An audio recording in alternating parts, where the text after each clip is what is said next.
Okay, so we have this is a long clip, so I don't think we'll play it all, but we have Right. Polyev in the House of Commons slamming Carney for promising Trump that he would drive $1 trillion out of our economy and into the American economy over the next 5 years.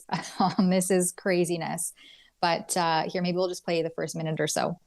Promised Canadians to, and I quote, negotiate a victory. He promised have a deal by July 21st, 2025. Still no deal, still no victory. And American tariffs have actually doubled. But today, the Prime Minister made his biggest concession of all. He promised to push $1 trillion of investment out of Canada into the United States of America, which will drive down Canadian wages and Canadian jobs. Why is it when the Prime Minister goes for lunch at the White House, it's Canadian workers on the menu? That's right. The Honourable Government House Leader.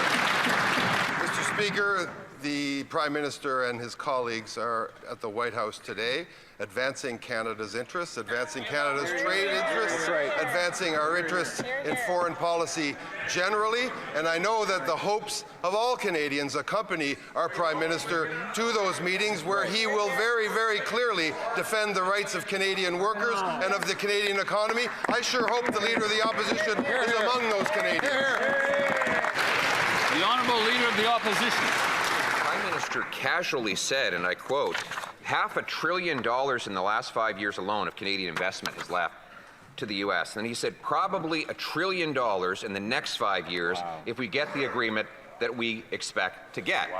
In other words, he made a massive $1 trillion concession before the deal was even signed and without getting anything in return. $1 trillion of exit investment means closing mines and factories in Canada and opening them in the U.S.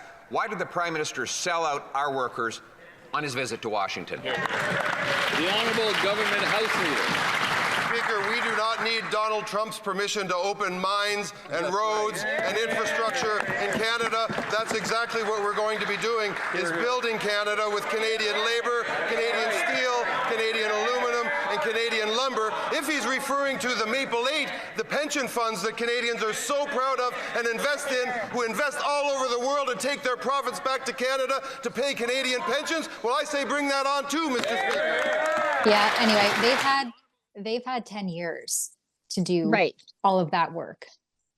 And we have just seen complete stagnation from the Liberal government instead of opening up and unleashing Canada's development and economic freedom and our national resources.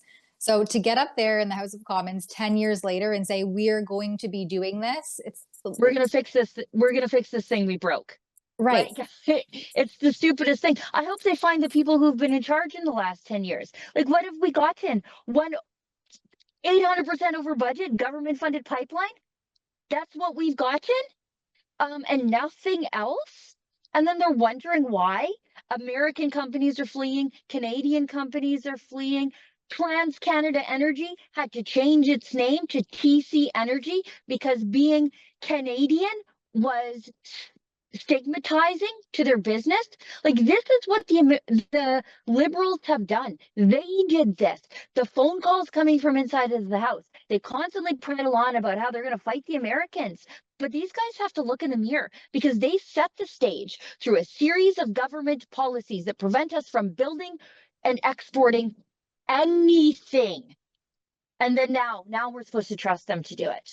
Yeah, now all of a sudden they're going to do the work to reverse all of their own impositions and policy implications. I, again, will not be holding my breath.